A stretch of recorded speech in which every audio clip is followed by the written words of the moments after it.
যদি বড় ছেলের বউকে একভাবে আর ছোট ছেলের বউকে একভাবে দেখা হয়, আর যদি বড় ছেলেটা সৎ ছেলে আর ছোট ছেলেটা নিজের ছেলে হয়, এর জন্য দেখা যায় যে ছোট ছেলের বউকে অনেক আদর আর বড় ছেলের বউকে দিয়ে সারাদিন কাজ টাজ হাবি জাবি নানান অত্যাচার করা হয়।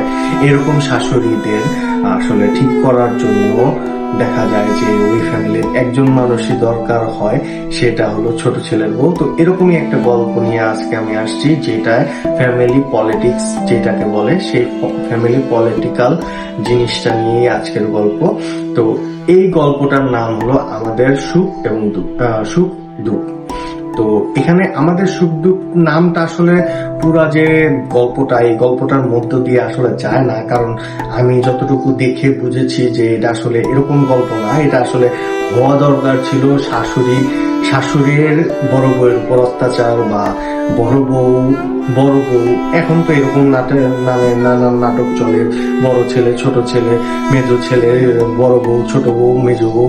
তো এই নাটকের নাম হওয়া দরকার ছিল বড় বউ, বা বড় বউয়ের উপর অত্যাচার, বা ছোট বউয়ের চালাকি, বা এরকম টাইপের নাম হওয়া দরকার ছিল। কারণ এই নাটকে আসলে মেনলি বউয়ের উপর শাশুড়ি মারাত্মক লেভেলের অত্যাচার করে, যে অত্যাচার সহ্য না করতে পারে না, মানে বড় বউ তো সহ্য করতেছে কিন্তু বাকি মানুষগুলা সহ্য না করতে পারে না। একটু পলিটিক্যাল ভাবে শাশুড়িকে শিক্ষা দেওয়ার জন্য ছোট বউকে অ্যাসাইন করা হয়, যে অ্যাসাইনের মাধ্যমে আর কি জিনিসটা পরিপূর্ণতা পায়। তো আজকের গল্পটা এরকম একটা গল্প। তো এর জন্য আজকে এই গল্পটা নিয়ে কথা বলতেছি, যে গল্পটায় আসলে ফারহান কেয়া পায়েল কাজ করছে, বাট এখানে বড় বউকে দেখানো হয়েছে যে মেনলি বড় বউয়ের জন্য আর কি সবকিছু। তো এখানে বড় বউই মেন, বাকিটা তো ইতিহাস। এখানে চলেন গল্প করতে গেলে বোঝা যাবে যে ইতিহাসটা কি।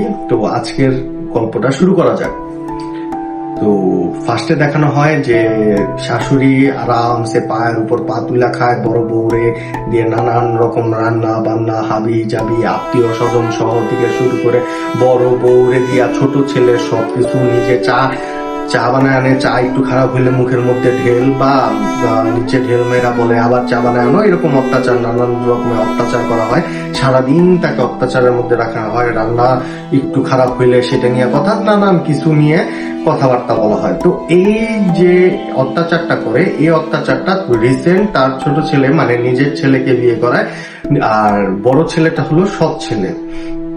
তো সৎ ছেলে দেখে তাকে রাখা হয় টিনের ঘরে, আর বড় ছেলেটাকে ছোট ছেলেটাকে রাখা হয় বিল্ডিং এর ঘরে রাখার পরে দেখা যায় যে বড় ছেলের বউ, সে আসলে একটু প্রভাবশালী লোক এলাকার, তার মেয়ে, তো ওইভাবে তাকে ট্রিট করা হয়। আর বড় বউটা গরিবের মেয়ে, এর জন্য তাকে ওইভাবে ট্রিট করা হয়।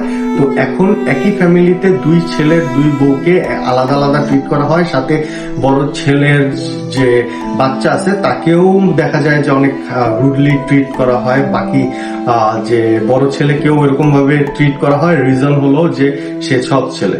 কিন্তু ভাই ভাইয়ের মধ্যে অনেক মিল আছে, এই গল্পতে দেখানো হয়। বাবা সবাই মোটামুটি এইখানে অনেক আসলে কি করা, মানে জিনিসটা দেখা যায় যে সবাই সবার মধ্যে অনেক মিল। জাস্ট মা তাদের ওই ফ্যামিলিটাকে দেখতে পারে না, বড় ছেলের ফ্যামিলিটাকে দেখতে পারে না, তাদের দিয়ে সারাক্ষণ কাজ কাম থেকে শুরু করে এভরিথিং করায়। আর বড় ছেলের টাকা পয়সা নাই, এর জন্য একটু রুডলি আচরণ করে তাদের সাথে। তো তারপরেও বড় ছেলের বিহেভিয়ার থাকে মার প্রতি অনেক অনেক ভালো, যে সে তার দেখা যায় বড় ছেলের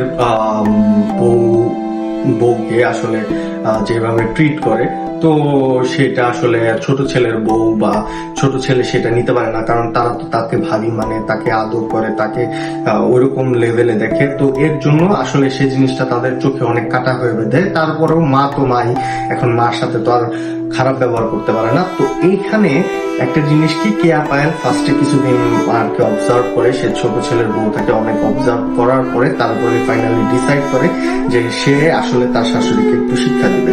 তো শিক্ষা দেওয়ার জন্য দেখা যায় যে সে যে জিনিস তার বড় বউয়ের সাথে করছে, সেই জিনিস আসলে তার শাশুড়ির সাথে করার পরে যখন সে করতে চায় না, তাকে আসলে থ্রেটিক্যাল দেওয়া হয় যে আপনার ছেলেকে নিয়ে আমি আমার ঘর জামাই বাসায় চলে যাব, ঘর জামাই হিসেবে রাখবো। তারপরে আমার যে ফ্যামিলি, মানে এই ফ্যামিলি তো আপনাদের কাছ থেকে ঋণ নিছে, সেই ঋণের কারণে এই বাড়ি আপনাদের হাত থেকে আপনারা একবার গরিব হয়ে যাবেন।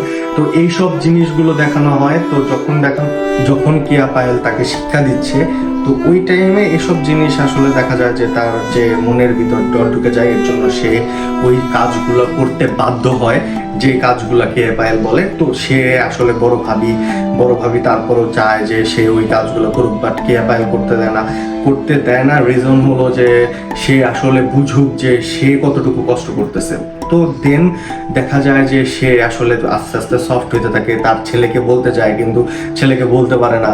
কেয়া পায়েল ওখানে আইসা পড়ে, এর জন্য সে তো মানে তার জামাইকে বলে, জামাই নর্মালি রিয়েক্ট করে। তারপরে বড় ছেলে বুঝতে পারে, বড় ছেলে একটু হার্ডলি কথা বলে যে ও যে এরকম করতেছে, আমি যদি দেখি আসলে বুঝতে পারি যে এরকম জিনিস হচ্ছে, তাহলে তার খবর আছে। তো এই সব জিনিসগুলো আছে, এই জিনিসগুলো হইতে থাকে।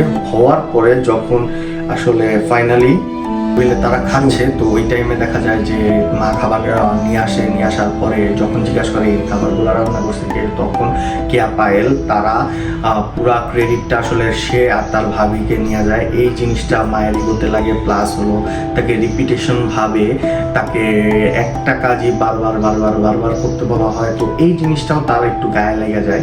তো এর জন্য রাত্রেবেলা সে রিয়েক্ট করে বসে চাল ফেলে দেয়, সবাইকে ডাকার পরে সে তার ছেলেদেরকে সব কিছু বলে যে কি হচ্ছে তার সাথে। তখন ফারহান যেতে যায় পায়েলের সাথে একটু দেখা যায় রুডলি আচরণ করে ফেলে, করার পরে তখন তাকে বাড়ি থেকে বের করে দেয়। বাড়ি থেকে বের করে দিলে সে এসে তার মাকে সবকিছু বুঝায় বলে যে আপনি যে জিনিসগুলা এখন 7 দিন অতিষ্ঠ হয়ে গেছেন, সেই জিনিসটা আসলে আপনি 10 বছর ধরে করতেছেন আপনার বড় ছেলের বউয়ের সাথে, সে কি মানুষ না?